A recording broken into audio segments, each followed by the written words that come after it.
एक ऐसा ठग जिसने 3 बार ताजमहल, 2 बार लाल किला और 1 बार संसद भवन को बेच दिया।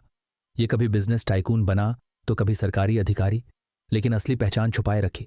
इसके सिग्नेचर कॉपी करने की कला ने इसे करोड़ों की ठगी करने में मदद की। कैसे इसने डॉक्टर राजेंद्र प्रसाद के सिग्नेचर से प्रॉफिट कमाया? क्यों पुलिस इसे सालों तक नहीं पकड़ पाई? और 1996 में कैसे ये पुलिस के हाथ से रेत की तरह फिसल गया और कभी सामने नहीं आया? क्यों कहते हैं इसे ठग ऑफ हिंदुस्तान? और कैसे इसने अपने खेतों की जुताई पुलिस से करवाई, चलिए जानते हैं। एक शख्स विदेशी घड़ी, महंगा सूट और हाथ में एक सरकारी फाइल लिए फॉरेन इन्वेस्टर्स के एक ग्रुप के पास पहुंचता है और उन्हें बताता है कि वो एक रसूखदार सरकारी वित्त अधिकारी है और इस समय भारत सरकार भारी कर्ज से जूझ रही है। इसलिए देश की इकोनॉमी को बचाने के लिए सरकार ने अपनी कुछ ऐतिहासिक संपत्तियों को लीज पर देने या बेचने का गुप्त फैसला किया है। उसने बहुत रहस्यमयी आवाज में कहा, यह डील टॉप सीक्रेट है, अगर बाहर आई तो देश में दंगे हो जाएंगे, इसलिए हम इसे चुपचाप कर रहे हैं।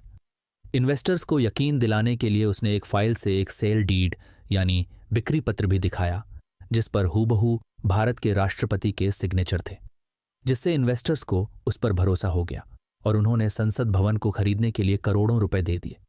इस शख्स ने पैसे ली और एक नकली रसीद देते हुए कहा, कल सुबह चाबियां और अधिकार पत्र मिल जाएंगे। लेकिन अगली सुबह जब इन्वेस्टर्स संसद भवन पर कब्जा करने आए, तब उन्हें पता चला कि उनके साथ धोखाधड़ी हुई है। ना तो उनके हाथ उनकी रकम आई और ना ही मिथिलेश कुमार श्रीवास्तव, जिसे दुनिया भारत का सबसे बड़ा ठग नटवरलाल कहती है, जिसकी रगों में खून के साथ साथ ठगी, धोखा और चालाकी दौड़ती थी और वो लोगों को बेवकूफ़ बनाने में बचपन से माहिर था। नटवरलाल उर्फ मिथिलेश कुमार श्रीवास्तव का जन्म 1912 में बिहार के सीवान जिले के बांगरा गांव में हुआ था, उसी जीरादोई गांव के पास जहां से भारत के पहले राष्ट्रपति डॉक्टर राजेंद्र प्रसाद ताल्लुक रखते थे। यानी एक तरफ बिहार का गौरव पनपा तो दूसरी तरफ ठगी का बादशाह, जिसके पिता गांव में सम्मानित शख्सियत माने जाते थे और पेशे से एक स्टेशन मास्टर थे, साथ ही कई जमीनों के मालिक भी। इसलिए घर में कोई कमी नहीं थी। पिता चाहते थे कि उनका बेटा भी पढ़ लिख कर एक काबिल इंसान बने, इसलिए उन्होंने नज़दीकी स्कूल में मिथिलेश का दाखिला करा दिया। लेकिन मिथिलेश का मन पढ़ाई से ज्यादा फुटबॉल और शतरंज में लगता था। इससे आप समझ सकते हैं कि मिथिलेश बचपन से ही कितना शार्प माइंडेड था, जिसने शतरंज के जरिए सीखा कि दूसरों को कैसे हराना है और उसका पहला शिकार बने खुद उसके पड़ोसी सहाय, जो अक्सर बैंक के कामकाज के लिए मिथिलेश को अपने साथ ले जाते थे। ड्राफ्ट जमा करना हो या कोई डॉक्यूमेंट सबमिट करना, इन सब में मिथिलेश की इन्वॉल्वमेंट होती थी। एक दिन जब मिथिलेश ने ध्यान से कागज पर सहाय के सिग्नेचर देखे तो उसे एहसास हुआ कि ऐसे सिग्नेचर करना उसके बाएं हाथ का खेल है। जब वो ड्राफ्ट लेकर बैंक पहुंचा तब भी एम्प्लॉय ने सिग्नेचर पर ही फोकस किया, जिससे मिथिलेश को समझते देर नहीं लगी कि अगर ऐसा सिग्नेचर वो कर ले तो उसे सहाय के अकाउंट से पैसे मिल सकते हैं। बस इसी सोच के साथ वो घर आया और सिग्नेचर की प्रैक्टिस करने लगा। और फिर शुरू हुआ ठगी का खेल, जिसमें मिथिलेश ने कई बार नकली सिग्नेचर करके सहाय के खाते से पैसे निकाले। लेकिन एक दिन जब सहाय बैंक गए तो उन्हें पता चला कि उनके अकाउंट से 1000 रुपये निकाले गए हैं, वो भी सिग्नेचर के जरिए। ये जानने के बाद सहाय समझ गए कि ये किसका काम है, इसलिए वो तुरंत मिथिलेश के घर पहुंचे और उसके पिता को पूरी बात बता दी, क्योंकि उस समय 1000 रुपये की कीमत बहुत ज्यादा थी और उससे भी बड़ी बात थी एक छोटे बच्चे का इस तरह पैसे निकालना। इसलिए पिता ने जमकर मिथिलेश की पिटाई की और गुस्से में मिथिलेश बोरिया बिस्तर लेकर घर से भागकर कलकत्ता पहुंच गया, जिसे उस समय आर्थिक राजधानी के रूप में जाना जाता था। यहाँ रोजगार भी था और भरपूर पैसा भी। यहाँ का बैंकिंग सिस्टम काफी मशहूर था और लोगों से ज्यादा कागजों पर यकीन किया जाता था। लेकिन अजनबी मिथिलेश की ना तो यहाँ पहचान थी और ना ही कोई रिश्तेदार, इसलिए उसे कोई जॉब और घर नहीं मिल पाया। जितने पैसे मिथिलेश लेकर आया था वो भी कुछ ही दिनों में हवा हो गए। ये देख मिथिलेश ने अब अपना ठगी का हथियार निकाला और कलकत्ता के मशहूर सेठ केशव राम से मिलने पहुंच गया, जिन्हें अपने 2 बच्चों के लिए एक ट्यूटर की जरूरत थी। इसी मौके का फायदा उठाकर मिथिलेश ने उन्हें यकीन दिलाया कि वो एक क्वालिफाइड ट्यूटर है जो उसके बच्चों को अच्छी शिक्षा दे सकता है। अपने बच्चों के उज्जवल भविष्य के लिए केशव राम ने मिथिलेश को 30 रुपये महीने की सैलरी पर रख लिया, जिससे मिथिलेश को फाइनेंशियल हेल्प मिल गई और उसने अपना ठिकाना भी ढूंढ लिया। साथ ही अपनी पढ़ाई को आगे जारी रखते हुए कलकत्ता यूनिवर्सिटी में बैचलर ऑफ कॉमर्स में एडमिशन भी ले लिया। लेकिन पढ़ाई और खर्चों के लिए ट्यूशन सैलरी अक्सर कम पड़ जाती थी, इसलिए उसने सेठ केशव राम से एक दिन कुछ पैसे एडवांस में मांगे, लेकिन सेठ ने साफ इनकार कर दिया। और सेठ की इस ना ने मिथिलेश को इतना नाराज कर दिया कि उसने ट्यूशन ही पढ़ाना छोड़ दिया और उस स्कूल में किसी तरह टीचर की जॉब हासिल कर ली, जहां सेठ के दोनों बच्चे पढ़ते थे। ये देख सेठ को अपने बच्चों की फिक्र सताने लगी कि कहीं मिथिलेश उन्हें फेल वगैरह न करा दे। इसलिए सेठ ने मिथिलेश से न सिर्फ माफ़ी मांगी बल्कि पहले से दुगनी सैलरी पर ट्यूशन पढ़ाने का भी ऑफर दिया, जिसे मिथिलेश ने हंसते हंसते कबूल कर लिया। इसके बाद तो सेठ मिथिलेश का मुरीद हो गया था। वो जो भी कहता सेठ आंख बंद करके उस पर भरोसा कर लेता था और इसी भरोसे को मिथिलेश ने अपनी ठगी का रास्ता बनाया। दरअसल सेठ कपड़ों का व्यापार करता था, लेकिन उस समय कलकत्ता में कपड़ा मिलना बहुत मुश्किल हो गया था। सेठ की समस्या को अपना गोल्डन चांस बनाकर मिथिलेश ने उसे कहा कि उसका एक रिश्तेदार बॉम्बे में कपड़ों का बिजनेस करता है, जो महज 4.5 लाख रुपए में 40,000 किलो कपड़े दिला सकता है, जो कि काफ़ी सस्ता सौदा था।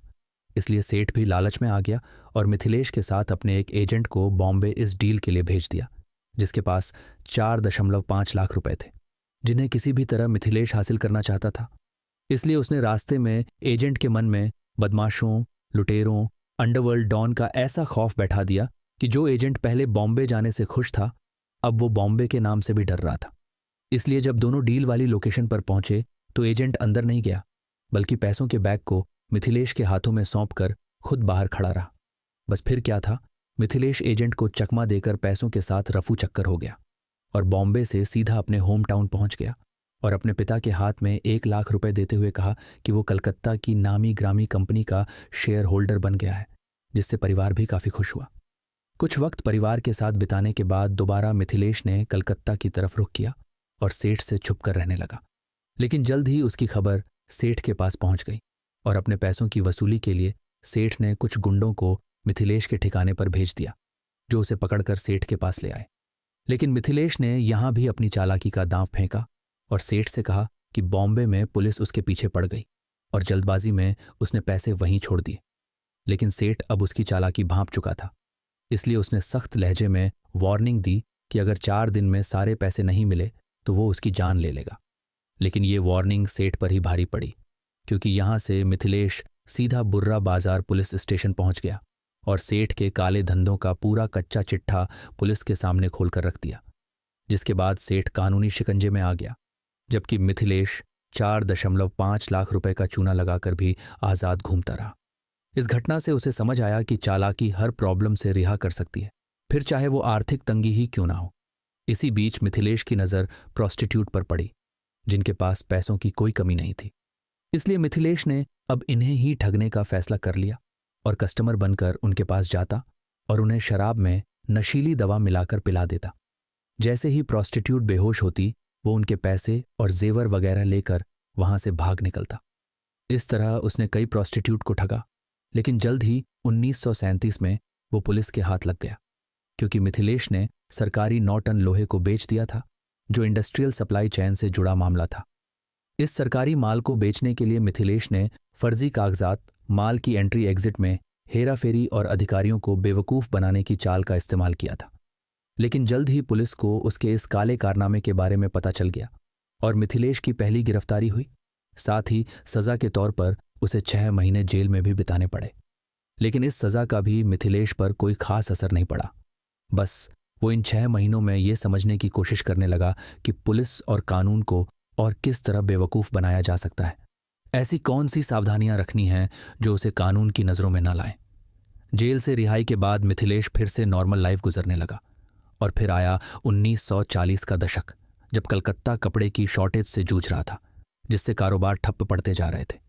लेकिन इस डाउनफॉल से भी मिथिलेश ने फ़ायदा उठाने का सोचा और अपने एक दोस्त, जिसका नाम नटवरलाल था, उसके साथ एक साजिश रची।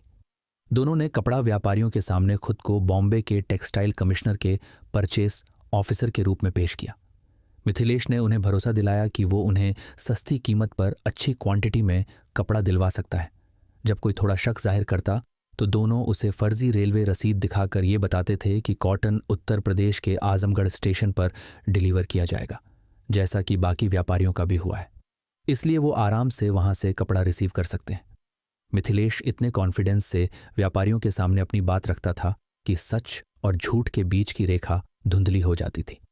अब क्योंकि कारोबार के लिए कपड़ा जरूरी था, इसलिए कई मैन्युफैक्चरर्स ने उनके ऑफर को एक्सेप्ट कर लिया और उन्हें एडवांस रकम दे दी। लेकिन जब वो आजमगढ़ रेलवे स्टेशन पर कॉटन रिसीव करने पहुंचे तो वहां ना कॉटन की मालगाड़ी थी और ना ही मिथिलेश या नटवरलाल। इस तरह मिथिलेश ने नटवरलाल के साथ मिलकर कई व्यापारियों से मोटी रकम वसूल की और बदले में उन्हें सिर्फ धोखाधड़ी ही मिली। लेकिन दोनों की ये मिली भगत ज्यादा दिनों तक टिक न सकी और जल्द ही पुलिस को इस खेल के बारे में पता चल गया और दोनों को पकड़ने के लिए पुलिस ने छापेमारी शुरू कर दी। इस बीच मिथिलेश तो पुलिस की गिरफ्त में आ गया, लेकिन उसका गुजराती साथी नटवरलाल हवा की तरह गायब हो गया। लेकिन उसका नाम पुलिस के जहन में रह गया था। उन्हें लग रहा था कि उन्होंने नटवरलाल को अरेस्ट किया है, इसलिए मिथिलेश पर नटवरलाल के नाम से ही केस दर्ज हो गया और यहीं से मिथिलेश बन गया नटवरलाल। इस नाम को मिथिलेश ने भी अपनी पहचान बना लिया, क्योंकि उस समय नटवर शब्द का इस्तेमाल चालाक और तेज दिमाग वाले लोगों के लिए किया जाता था, जबकि लाल शब्द को उत्तर भारत में भरोसे और सम्मान की नज़र से देखा जाता था। इसलिए मिथिलेश ने इसी नाम को अपनी नई पहचान बना लिया और खुद को एक सभ्य, पढ़े लिखे, भरोसेमंद आदमी के रूप में पेश किया। जेल से रिहाई मिलने के बाद भी मिथिलेश ने अपना नाम नटवरलाल ही बताया और जगह जगह उसे इसी नाम से पुकारा जाने लगा। नटवरलाल कम उम्र में ही अपनी धोखाधड़ी की वजह से कई बार हवालात की हवा खा चुका था, लेकिन फिर भी उसमें रत्ती बराबर भी बदलाव नहीं आया, बल्कि हर गिरफ्तारी के बाद उसका डर कानून के लिए और कम होता जा रहा था। इसलिए उसने अब रेलवे वैगन बुक करके नकली रेलवे रसीदें बनाई और व्यापारियों को ठगना शुरू कर दिया। हद तो तब हो गई जब उसने एक व्यापारी को कंसाइनमेंट भी भेज दिया, लेकिन घर जाकर जब उसने खोलकर देखा तो उसके अंदर ईंट पत्थर के अलावा और कुछ नहीं मिला। नटवरलाल बैंकिंग सिस्टम में भी काफ़ी माहिर हो गया था। उसने ड्राफ्ट, चेक और बिल ऑफ एक्सचेंज का पूरा खेल अच्छे से सीख लिया था। उसके सिग्नेचर कॉपी करने की कला ज़बरदस्त थी और उससे भी बड़ी ताकत थी उसका कॉन्फिडेंस। उसने बैंकिंग सिस्टम को एक मजाक और फ्रॉड को सबसे बड़ी ताकत बना दिया था। वो कई शहरों में अपना बैंक अकाउंट खुलवाता था और फिर ज्वेलरी शॉप्स पर जाकर कम कीमत वाला सामान खरीदता, जिसकी रकम वो बैंक चेक से अदा करता था। जब ज्वेलर्स चेक भुनवाने जाते तो उन्हें अपने सामान की कीमत मिल जाती थी, जिससे उनका भरोसा नटवरलाल पर मजबूत हो जाता और इसी भरोसे पर चलकर नटवरलाल अपना अगला खेल शुरू करता। उसका मकसद पहले भरोसा जीतना था और फिर व्यापारियों को हराना। एक बार दुकानदारों का विश्वास जीतने के बाद वो कीमती और महंगे गहने खरीदता था और फिर उनका पेमेंट बाउंस होने वाले चेक से करता, क्योंकि वो बैंक से पैसा पहले ही निकाल चुका होता था। जब दुकानदार चेक लेकर बैंक पहुंचते तब उन्हें पता चलता कि चेक बाउंस है और नटवरलाल का अकाउंट खाली है। जब तक वो नटवरलाल के फ्रॉड के बारे में जान पाते तब तक नटवरलाल उनकी ज्वेलरी लेकर 9-2-11 हो चुका होता था। इस तरह नटवरलाल ने कई ज्वेलरी शॉप ओनर को ठगी का चूना लगाया और उनके कीमती गहने लेकर बाउंस चेक थमाकर वहां से भाग निकला। उसने कई शहरों में ये खेल खेला और कोई भी उसकी चाल को शुरुआत में भांप नहीं पाया और आसानी से उसके जाल में फंस गया। नटवरलाल ने सिर्फ आम लोगों को ही चूना नहीं लगाया था, बल्कि बैंकों को भी लूटा था और पंजाब नेशनल बैंक से 6.5 लाख रुपए ठग लिए थे। दरअसल उस समय माल एक शहर से दूसरे शहर भेजने के लिए ट्रेन का इस्तेमाल किया जाता था। जब सामान ट्रेन से भेजा जाता था तो रेलवे एक रेलवे रसीद जारी करता था। ये रसीद एक कीमती दस्तावेज की तरह होती थी। जिसके पास ये असली रसीद होती वही स्टेशन से माल छुड़ा सकता था। ये बात नटवरलाल भी अच्छे से जानता था, इसलिए उसने चावल की बोरियों के शिपमेंट से जुड़ी फर्जी रेलवे रसीदें तैयार की। उसने इन कागजातों को इतना असली बनाया कि बैंक के अधिकारी भी धोखा खा गए। नटवरलाल ने दिखाया कि उसने भारी मात्रा में चावल रेल के जरिए भेजे हैं। उसने इन फर्जी रसीदों को पंजाब नेशनल बैंक में जमा किया। उस समय बिल परचेज की सुविधा होती थी, जिसमें बैंक इन रसीदों को गिरवी रखकर व्यापारी को तुरंत पैसा दे देती थी, यह मानकर कि जब माल पहुंचेगा तो बैंक को पैसा मिल जाएगा। उसने बैंक अधिकारियों से दोस्ती की और खुद को एक बड़ा चावल व्यापारी बताया। इसलिए बैंक ने बिना माल की जांच किए उन फर्जी कागजों पर यकीन कर नटवरलाल को 6.5 लाख रुपए की रकम सौंप दी। जब बैंक को पता चला कि ना तो कोई चावल की बोरियां ट्रेन में लदी थीं और ना ही रसीदें असली थीं, तब तक नटवरलाल वो बड़ी रकम लेकर गायब हो चुका था। इसी तरह के एक दूसरे मामले में उसने 1956 में एक बैंक से 4.5 लाख रुपए भी ठगे थे। इस घटना में उसने पंजाब नेशनल बैंक को बेवकूफ़ बनाया था और फर्जी रेलवे रसीदों को दिखाकर ये बताया था कि रेल के जरिए बड़ी क्वांटिटी में माल आ रहा है और पिछली बार की तरह इस बार भी उसने बैंक से पैसे लूट लिए और फरार हो गया। लेकिन बैंक खामोश नहीं बैठी। सीनियर अधिकारी ने नटवरलाल पर धोखाधड़ी का केस दायर कर दिया और 1956 में पुलिस ने नटवरलाल को उत्तर प्रदेश के मेरठ से अरेस्ट कर कानपुर जेल में भेज दिया। इस समय तक उसके खिलाफ धोखाधड़ी के मामलों की संख्या बढ़कर 35 हो चुकी थी और बैंकों से लूटे गए पैसों का भी खुलासा हुआ था। इसलिए उसे लंबी सजा सुनाई गई। लेकिन नटवरलाल 1 साल बाद ही 1957 में फरार होने की तरकीब सोचने लगा और उसने अपने चालाक दिमाग से सबसे पहले जेल के सुरक्षाकर्मियों और अधिकारियों से मेलजोल बढ़ाया और उनका यकीन जीत लिया। जब दोस्ती अच्छी हो गई तो उसने गार्ड्स को यह विश्वास दिलाया कि बाहर उसके पास बहुत बड़ी रकम है। अगर वो उसे रिहा करवाने में उसकी मदद करेंगे तो वो उन्हें बदले में बड़ा अमाउंट देगा। नटवरलाल की मीठी और लालची बातों में गार्ड्स भी फंस गए और 10,000 रुपए की रिश्वत में उन्होंने अपनी नौकरी से सौदा कर लिया। इसके बाद नटवरलाल ने गार्ड्स की मदद से जेल के अंदर पुलिस की एक वर्दी मंगवाई। एक रिपोर्ट के अनुसार उसने सब इंस्पेक्टर या सुपरिंटेंडेंट की वर्दी पहनी थी। पूरी प्लानिंग होने के बाद फरवरी 1957 के एक दिन नटवरलाल ने वो वर्दी पहनी और पूरी तरह से एक पुलिस अधिकारी बनकर अपनी सेल से बाहर निकला। उसका कॉन्फिडेंस लेवल इतना शानदार था कि दूसरे गार्ड्स को भी उस पर शक नहीं हुआ, बल्कि उन्होंने नटवरलाल को असली अधिकारी समझकर सैल्यूट तक कर दिया। जाते वक्त उसने गार्ड्स को नोटों से भरा दिखने वाला एक सूटकेस थमा दिया और मूंछों को ताव देकर जेल से बाहर निकल आया। पीछे जब गार्ड्स ने एक्साइटमेंट के साथ सूटकेस खोला तो उनके होश उड़ गए, क्योंकि सूटकेस में ऊपर तो असली नोटों की एक परत थी, लेकिन उसके नीचे पुराने अखबारों की रद्दी और कागज के टुकड़े भरे हुए थे। इस घटना के बाद पूरी जेल प्रशासन को भारी शर्मिंदगी झेलनी पड़ी और कई कर्मचारियों को सस्पेंड कर दिया गया। नटवरलाल अक्सर कहता था, कोई भी जेल मुझे रोक नहीं सकती, क्योंकि वहां हमेशा एक भ्रष्ट अधिकारी मिल ही जाता है। नटवरलाल ने अपनी पुरानी चालों और ठगी के तरीकों को अलग अलग शहरों में धड़ल्ले से अपनाया और खूब कमाई की। इस लिस्ट में उत्तर प्रदेश के मुजफ्फरनगर का नाम भी शामिल था, जहां उसने लोगों के सामने खुद को बॉम्बे के एक रईस बिजनेसमैन की तरह पेश किया और अपना नाम लक्ष्मी नारायण बताया। इस बार उसका शिकार बने LN मित्तल, जो मुजफ्फरनगर में मैसर्स रिसाल सिंह जय नारायण के मैनेजर थे। उसने मित्तल से पहले दोस्ती की और जब भरोसा जीत लिया तो उसने मित्तल को 82,000 रुपए की 235 बोरी खांडसारी चीनी का ऑर्डर दे दिया और उस चीनी को बॉम्बे भेजने के लिए कहा। साथ ही एडवांस के तौर पर मित्तल को 4,000 रुपए भी दे दिए और बाकी रकम बॉम्बे के सेंट्रल बैंक में जमा करने का वादा किया। इसके बाद उसने फर्जी रेलवे रसीदों का इस्तेमाल कर चीनी हासिल कर ली और उसे एक दूसरे व्यापारी मोहन गुरनानी को 60,000 रुपए में बेच दिया। इस तरह उसे 56,000 रुपए का प्रॉफिट हुआ। जब तक मित्तल को पता चला कि उनके साथ धोखा हुआ है, तब तक नटवरलाल पैसे लेकर गायब हो चुका था। अपने शिकार को लूटने के बाद नटवरलाल हर बार की तरह दूसरे शहर में चला गया और इस बार उसका ठिकाना बनी राजधानी दिल्ली, जहां की गलियों को उसने अच्छे से खंगाला और तब उसे एक गोल्ड शॉप दिखाई दी जिसका नाम था राजा ज्वेलर्स।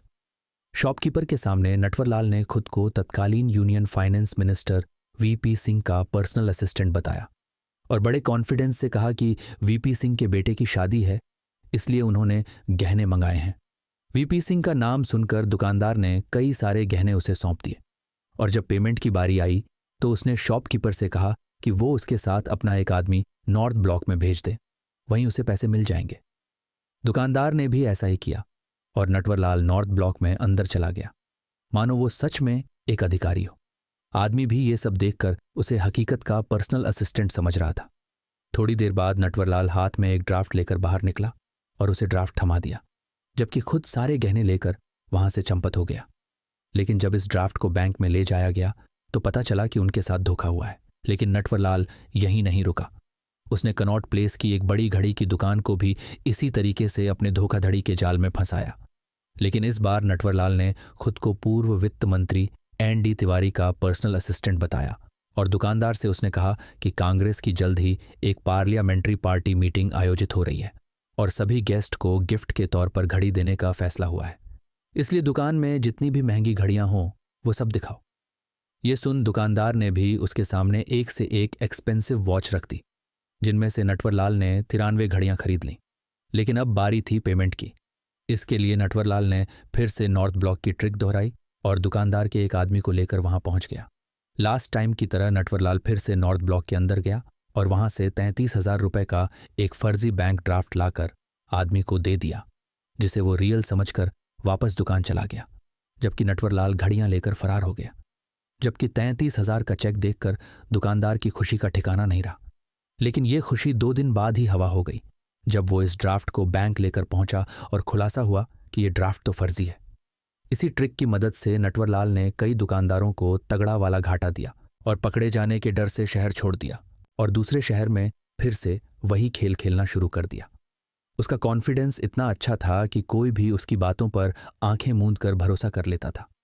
बताया जाता है कि एक बार उसने खुद को एक डिस्ट्रिक्ट जज बताकर ज्वेलरी शॉप से 25,000 रुपए की घड़ियां खरीद लीं, जिनका कभी पेमेंट नहीं हुआ, जबकि शाहजहांपुर के एक वॉच स्टोर से 48 घड़ियों की ठगी की। इसी तरह कानपुर का सदर बाजार भी उससे बच ना सका और एक वॉच शॉपकीपर को उसने अपनी बातों में ऐसा उलझाया कि वो नटवरलाल का मुरीद बन गया और उसे खुशी खुशी एक सूटकेस सौंप दिया, जिसमें करीब 83 वीआईपी घड़ियां रखी हुई थीं। इसके अलावा भी उसने कई और शॉप्स को लूटा। लेकिन एक दिन उसकी ये चालाकी उसी पर भारी पड़ गई, क्योंकि कहते हैं ना, शेर को सवा शेर जरूर मिलता है। यहीं नटवरलाल के साथ भी हुआ। वो जब एक दुकान में घड़ियां खरीदने गया तो उसकी चिकनी चुपड़ी बातों को देखकर दुकानदार को शक हो गया, लेकिन उसने शक जाहिर ना करके उल्टा नटवरलाल को ही अपनी बातों में फंसा लिया और फिर पुलिस को फोन कर उसे गिरफ्तार करवा दिया। लेकिन ये कैद नटवरलाल को मंजूर नहीं थी, इसलिए उसने फिर से पुलिस महकमे में रिश्वत और धोखाधड़ी का खेल खेला और जल्द ही जेल से फरार हो गया। नटवरलाल जिस भी शहर में जाता वहां अपना नाम और अपनी पहचान बदल लेता था। कभी खुद को बड़ा अधिकारी बताता तो कभी बड़ा दुकानदार। हद तो तब हो गई जब उसने भारत के दिग्गज उद्योगपतियों को भी चूना लगा दिया। रिपोर्ट्स बताती हैं कि वो इन बिजनेसमैन के पास एक सोशल वर्कर या किसी बड़ी मुसीबत में फंसे जरूरतमंद आदमी का रूप लेकर जाता था और फिर मदद के बहाने उनसे बड़ी रकम वसूलता था। नटवरलाल सिर्फ एक बार किसी के हाथ की हरकत देख लेता था और उसके सिग्नेचर की हूबहू नकल कर लेता था। उसने धीरूभाई अंबानी के जाली सिग्नेचर भी किए थे और उनके नाम पर बड़ी रकम हासिल कर ली थी। टाटा और बिरला ग्रुप के साथ भी उसने इसी तरह फर्जी दस्तावेजों और जाली दस्तखत के जरिए लाखों रुपयों की ठगी की थी। लेकिन सबसे बड़ा झटका तो तब लगा जब उसने भारत की आन बान शान ताजमहल का ही सौदा कर डाला। जी हां, नटवरलाल ने आगरा के ताजमहल के पास विदेशी सैलानियों को अपना शिकार बनाया था। वो उनके सामने खुद को भारत सरकार का एक सीनियर ऑफिसर बताता था, जो इन ऐतिहासिक स्मारकों के रखरखाव या नीलामी की जिम्मेदारी संभाल रहा था। वो अमीर सैलानियों को ये यकीन दिलाता था कि भारत सरकार भारी फाइनेंशियल क्राइसिस से जूझ रही है और इस संकट से उभरने के लिए सरकार ने ताजमहल जैसे राष्ट्रीय स्मारकों को गुप्त रूप से नीलाम करने या लंबे समय के लिए लीज पर देने का फैसला किया है। वो सैलानियों को ताजमहल के अंदर ले जाता, वहां के गाइडों और कर्मचारियों को ऐसे आदेश देता जैसे वो सचमुच का मालिक हो। उसके शाही अंदाज और कॉन्फिडेंस को देखकर विदेशी पर्यटक भी उस पर आसानी से भरोसा कर लेते थे। सौदे को असली दिखाने के लिए वो फर्जी सरकारी लेटरहेड और दस्तावेजों का इस्तेमाल करता था। सबसे चौंकाने वाली बात यह थी कि वो तत्कालीन राष्ट्रपति डॉक्टर राजेंद्र प्रसाद के हस्ताक्षर की हूबहू नकल करता था, इसलिए चाहकर भी लोग उस पर शक नहीं कर पाते थे। और रिपोर्ट्स के मुताबिक उस समय एक सौदे के लिए उस जमाने में नटवरलाल 2 लाख से 20 लाख रुपए तक वसूलता था। इस तरह उसने ताजमहल को 3 बार, 2 बार लाल किले को और 1 बार संसद भवन को बेचा। और सबसे ज्यादा चौंका देने वाली घटना थी संसद भवन की, जिसकी बिक्री के लिए वो दिल्ली के संसद भवन के बाहर एक आलीशान घर से गया। रौब जमाने के लिए उसने सफेद खादी का चमकदार कुर्ता पायजामा और नेहरू जैकेट पहनी हुई थी। आंखों पर महंगा चश्मा और चेहरे पर गजब का कॉन्फिडेंस लिए वो एक अमीर विदेशी बिजनेसमैन के पास पहुंचा, जो उसका अगला शिकार बनने वाला था। उसके सामने नटवरलाल ने खुद को भारत सरकार का एक बेहद खास और गुप्त अधिकारी बताया था। नटवरलाल ने विदेशी को बातों में उलझाया कि भारत सरकार इस वक्त भारी कर्ज में डूबी है, और इस बात पर सच्चाई की मोहर लगाने के लिए उसने एक फर्जी सरकारी फाइल दिखाई, जिस पर राष्ट्रपति डॉक्टर राजेंद्र प्रसाद के हूबहू जाली सिग्नेचर थे। उसने कहा, सरकार को तुरंत फंड चाहिए, इसलिए हम इस ऐतिहासिक इमारत संसद भवन को गुप्त रूप से लीज पर दे रहे हैं। नटवरलाल उस विदेशी को लेकर संसद भवन के गेट तक गया। वहां तैनात सुरक्षा कर्मियों ने नटवरलाल को इतने रौब से सैल्यूट किया जैसे वो उनका सबसे बड़ा बॉस हो। विदेशी ये देखकर दंग रह गया कि गार्ड्स भी इस शख्स के सामने झुक रहे हैं। असल में नटवरलाल ने पहले ही कुछ गार्ड्स को बातों में फंसा रखा था या उन्हें अपनी रसूख का झांसा दिया था, जब विदेशी बिजनेसमैन ने अंदर झांक कर देखा तो वहां सैकड़ों सांसद बैठे बहस कर रहे थे, जिन्हें देख उसने पूछा, ये सब कौन है? इस सवाल पर नटवरलाल जरा भी नहीं हिचकिचाया। उसने मुस्कुराकर कहा, अरे ये सब तो हमारे सरकारी कर्मचारी और किराएदार हैं। जैसे ही आप डील फाइनल करेंगे और कागजों पर साइन होंगे, ये सब इमारत खाली कर देंगे। आप चाहें तो इन्हें अपने काम के लिए रख भी सकते हैं। नटवरलाल की डील से बिजनेसमैन इतना इंप्रेस हुआ कि उसने तुरंत लाखों रुपए का चेक या ड्राफ्ट नटवरलाल को थमा दिया। नटवरलाल ने उसे राष्ट्रपति के हस्ताक्षर वाले फर्जी मालिकाना हक के कागज सौंपे और कहा कि कागजी कार्यवाही पूरी होने तक वो होटल में आराम करे। अगले दिन जब वो विदेशी अपना हक जताने सरकारी दफ्तर पहुंचा तो उसे पता चला कि जिसे उसने सरकारी अफसर समझा था वो तो देश का सबसे बड़ा ठग था और नटवरलाल तब तक शहर छोड़ चुका था। नटवरलाल का कहना था, मैं किसी को लूटता नहीं हूं, लोग खुद लालच में आकर मुझे पैसे देते हैं। इस तरह नटवरलाल ने भारत के ऐतिहासिक मोन्यूमेंट्स को ही बेच डाला था और खुद को शक के घेरे से दूर रखने के लिए करीब 52 अलग अलग नामों को अपनाया था, जबकि एड्रेस के तौर पर वो हमेशा बड़े बड़े अधिकारियों या पॉलिटिशियंस के घर का एड्रेस देता था। ऐसे ही एक बार जब पुलिस उसे पकड़ने के लिए दिए गए एड्रेस पर पहुंची तो खुलासा हुआ कि ये घर तो उत्तर प्रदेश के चीफ मिनिस्टर का था। उसके ऊपर 100 से ज्यादा फ्रॉड के केस दर्ज हो चुके थे, इसलिए जहां जहां उसने लूट की थी वहां वहां उस पर दर्जनों मुकदमे चल रहे थे। पुलिस उसे पकड़ती, लेकिन वो अपनी चालाकी से हर बार पुलिस की गिरफ्त से भाग निकलता, और यही 1970 के दशक के मध्य में भी हुआ था। इस वक्त नटवरलाल आंध्र प्रदेश की काकीनाडा जेल में बंद था। इस दौरान उसकी पत्नी ललिता देवी, जो बिहार में रहती थी, वो उसे पत्र लिखा करती थी। पत्र में उन्होंने अपनी खराब आर्थिक स्थिति और बीमारी का जिक्र करते हुए लिखा था कि उनके पास दवाई और खाने तक के पैसे नहीं हैं और खेती करने के लिए भी खेत जोतने वाला कोई नहीं है। इसके जवाब में नटवरलाल ने भी एक पत्र लिखा, लेकिन जब जेल के वार्डन ने इसे पढ़ा तो उसकी आंखें खुली रह गईं, क्योंकि पत्र में लिखा था कि खेत के नीचे ठगी के कुछ जेवर और पैसे दबे हुए हैं, जिसे निकाल लो। ये देख पुलिस ने तुरंत उसके खेत पर छापेमारी कर दी और कड़कती धूप में दोपहर भर खेत को खुदवाया गया। लेकिन कई घंटों की मेहनत के बाद भी ना तो कोई जेवर मिले और ना पैसे। लेकिन क्यों? तो इसका खुलासा नटवरलाल ने दूसरे पत्र में किया और लिखा, अब पुलिस ने खेत खोद दिया है, आराम से खेती हो जाएगी। मैं जेल से इतनी ही मदद कर सकता था। ये पढ़कर पुलिस भी हक्का बक्का रह गई कि एक ठग ने उन्हें भी बेवकूफ़ बना दिया। इसके बाद नटवरलाल इस जेल से भी फरार हो गया और लुटेरे के साथ साथ भगोड़े के रूप में भी मशहूर हो गया। उसने गोरखपुर, अहमदाबाद, वाराणसी और पटना जैसे अनेक शहरों में धोखे की सेंध लगाई। कई बार पुलिस के हाथ भी लगा, लेकिन कानून उसे ज्यादा समय पकड़कर ना रख सका। उसने कई शहरों में हवालात की हवा खाई और एक बार तो वो बीच रास्ते से ही भाग निकला। एक बार की बात है कि जब नटवरलाल को पटना में धोखाधड़ी के 3 अलग अलग मामले में गिरफ्तार किया गया था और सुनवाई के लिए अदालत ले जाया जा रहा था। अदालत से वापस जेल ले जाते समय नटवरलाल ने पुलिसकर्मियों के सामने एक इमोशनल कहानी सुनाई। उसने कहा कि उसकी पत्नी बहुत बीमार है और इसी रास्ते में एक घर में रहती है।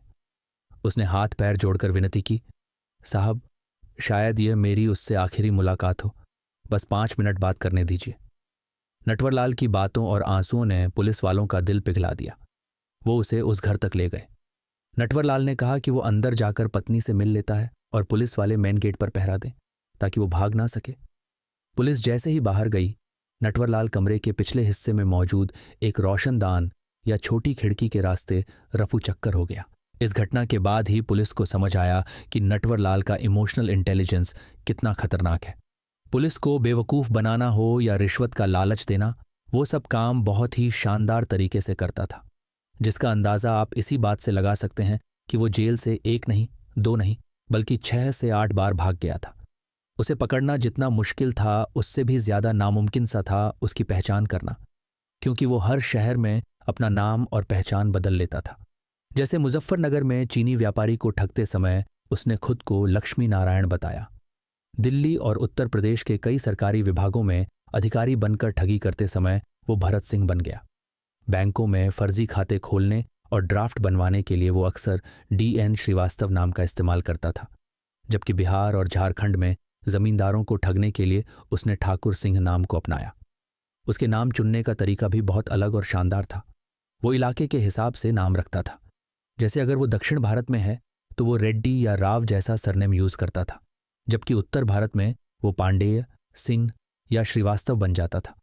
वो अक्सर ऐसे नाम चुनता था जो सुनने में किसी बड़े खानदान या सरकारी पद से जुड़े लगें। नटवरलाल के पास दर्जनों फर्जी आईडी कार्ड, ड्राइविंग लाइसेंस और विजिटिंग कार्ड होते थे, जिन्हें वो खुद प्रिंट करवाता था। उसे अपनी चतुराई और तेज दिमाग पर बड़ा घमंड था और उसने अपनी इस जालसाजी की कला को जज के सामने भी बिना डरे पेश किया था। बात 1970 के दशक की है, जब नटवरलाल पर उत्तर प्रदेश और बिहार के कई धोखाधड़ी के मामलों की सुनवाई चल रही थी। तब सुनवाई के दौरान जज साहब भी नटवरलाल की बेवकूफ़ बनाने वाली कहानियों से काफ़ी जागरूक हुए। इसलिए उन्होंने नटवरलाल से सवाल किया कि मिथिलेश, तुम इतने पढ़े लिखे और समझदार दिखते हो, फिर इतने बड़े बड़े लोगों को बेवकूफ़ कैसे बना लेते हो? आखिर तुम्हारा तरीका क्या है? इस पर नटवरलाल ने मुस्कुराकर कहा, हुजूर, मैं किसी को बेवकूफ़ नहीं बनाता। लोग खुद अपने लालच की वजह से बेवकूफ़ बन जाते हैं। अगर आप कहें तो मैं आपको एक डेमो दिखा सकता हूँ। ये सुन जज साहब भी तैयार हो गए और नटवरलाल ने जज से कहा, साहब, क्या आप मुझे बस 1 रुपया दे सकते हैं? ये सुन जज को थोड़ा अजीब लगा, क्योंकि 1 रुपये की कोई बड़ी कीमत नहीं थी। इसलिए उन्होंने नटवरलाल को अपनी जेब से 1 रुपये का सिक्का निकाल कर दे दिया। सिक्का हाथ में लेते ही नटवरलाल ने कहा, हुजूर, यही तो मेरा तरीका है। मैं लोगों से जो मांगता हूं वो मुझे दे देते हैं। ये सुन जज भी हंस पड़े और कोर्ट रूम की फिजाओं में हंसी और हैरानी दोनों घुल गई। नटवरलाल एक बेखौफ जिंदा दिल इंसान था, जिसका कारोबार लोगों को ठगना, उन्हें बेवकूफ़ बनाना था। इसी कारोबार को वो पूरी शिद्दत से कर रहा था। लेकिन वक्त बढ़ने के साथ आम जनता से लेकर पुलिस महकमे तक में उसकी चर्चा जोर शोर से होने लगी थी और अब पुलिस उसे किसी भी हाल में पकड़ना चाहती थी। 1990 के दशक की शुरुआत में नटवरलाल के खिलाफ बिहार और उत्तर प्रदेश की अदालतों में दर्जनों पुराने मामले होल्ड थे। उस पर मुख्य आरोप जालसाजी, धोखाधड़ी और सरकारी दस्तावेजों के गलत इस्तेमाल के थे। इसलिए पुलिस उसे चारों तरफ तलाश रही थी और अपने मुखबिर भी एक्टिव कर दिए थे। जल्द ही पुलिस को नटवरलाल से जुड़ी एक सीक्रेट इन्फॉर्मेशन मिली, जिसकी मदद से कानपुर में आखिरी बार नटवरलाल को गिरफ्तार किया गया। दरअसल उस समय तक नटवरलाल काफ़ी बूढ़ा हो चुका था। उसे चलने फिरने में भी दिक्कत हो रही थी।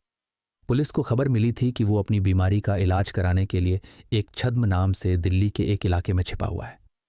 पुलिस ने जाल बिछाया और 1996 की शुरुआत में उसे धर दबोचा, जिसके बाद उसे कानपुर की एक जेल में डाल दिया गया और उस पर दर्जनों मुकदमे शुरू हो गए। 1996 में भी वो जेल में ही बंद था और अब तक वो 84 साल का हो गया था। उम्र के साथ साथ उसके पैरों की तकलीफ भी बढ़ती जा रही थी। उसके पैर अब इस काबिल नहीं रहे थे कि वो खुद चलकर कहीं जा सके। अगर उसे एक जगह से दूसरी जगह ले जाना होता तो पुलिसकर्मी व्हीलचेयर का सहारा लेते थे।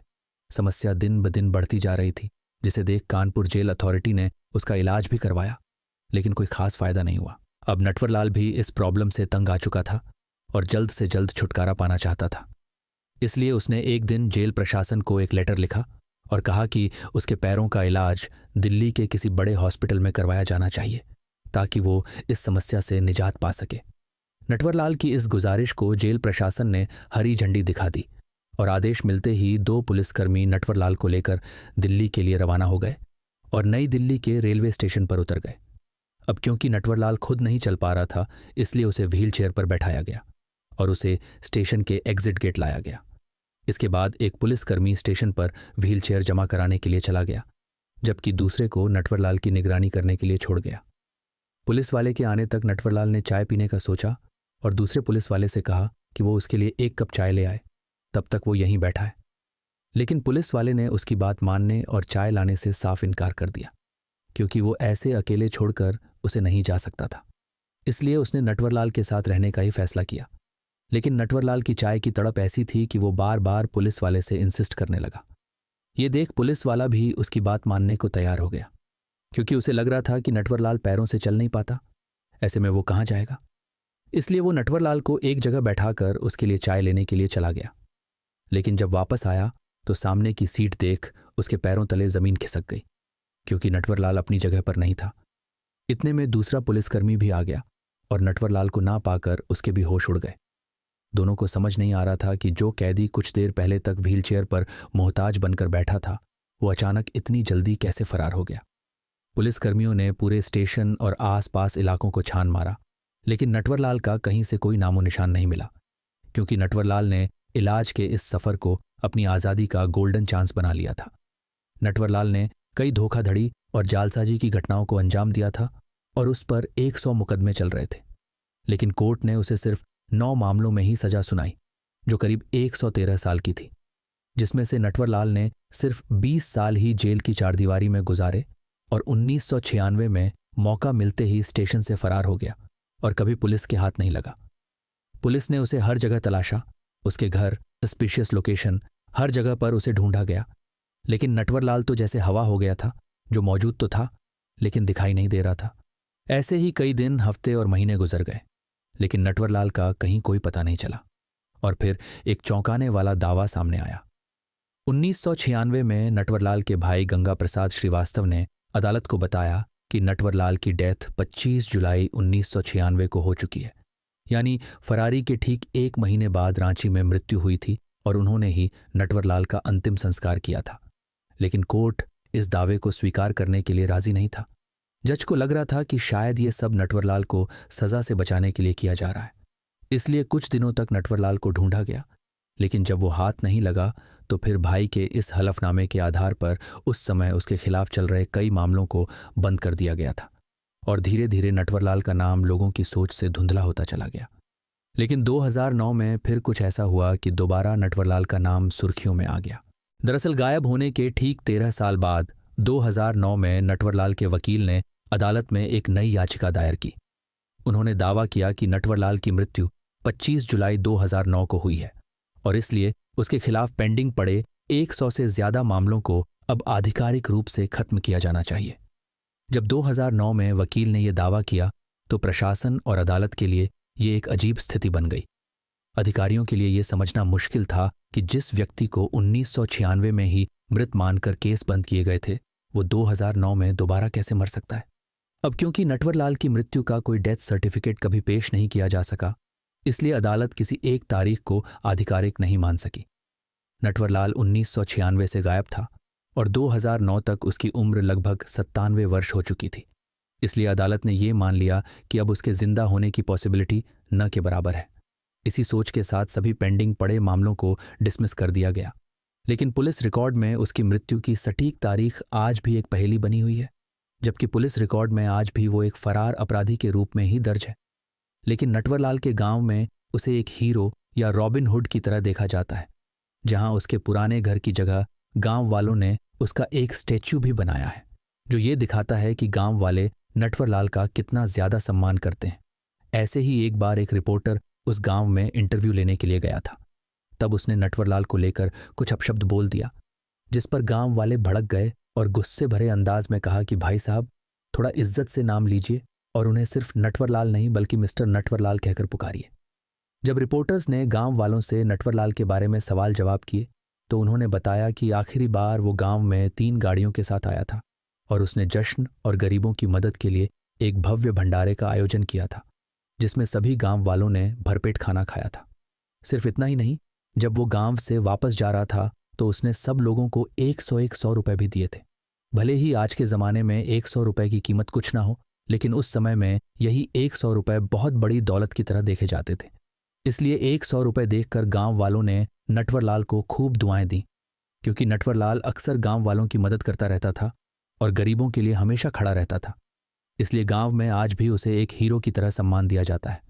गांव वाले बताते हैं कि उसके बाद नटवरलाल कभी वापस गांव नहीं लौटा, सिर्फ उसकी खबरें ही आती रहीं। 1996 में फरारी के बाद नटवरलाल के साथ क्या हुआ, कहाँ गया, ये आज तक कोई नहीं जान पाया है। लेकिन उसके कारनामों के चर्चे आज भी पूरी दुनिया में होते हैं और उसकी पर्सनैलिटी, चालाकी और अट्रैक्टिव अंदाज से इंस्पायर होकर उस पर कई फिल्में भी बन चुकी हैं, जैसे 1979 में अमिताभ बच्चन की मिस्टर नटवरलाल। हालांकि इस फिल्म की कहानी पूरी तरह से असली नटवरलाल की बायोपिक नहीं है, लेकिन इसका मुख्य किरदार और टाइटल असली नटवरलाल से ही प्रेरित था। फिल्म में अमिताभ बच्चन का किरदार भी अमीरों को ठग कर गरीबों की मदद करने वाले एक रॉबिन हुड की तरह दिखाया गया है। इसके अलावा 2014 में आई इमरान हाशमी की राजा नटवरलाल, 2024 में कन्नड़ मूवी मिस्टर नटवरलाल और 2005 में बंटी और बबली में जो ताजमहल बेचने वाला सीन है, वो भी नटवरलाल के असली कारनामे से ही इंस्पायर था।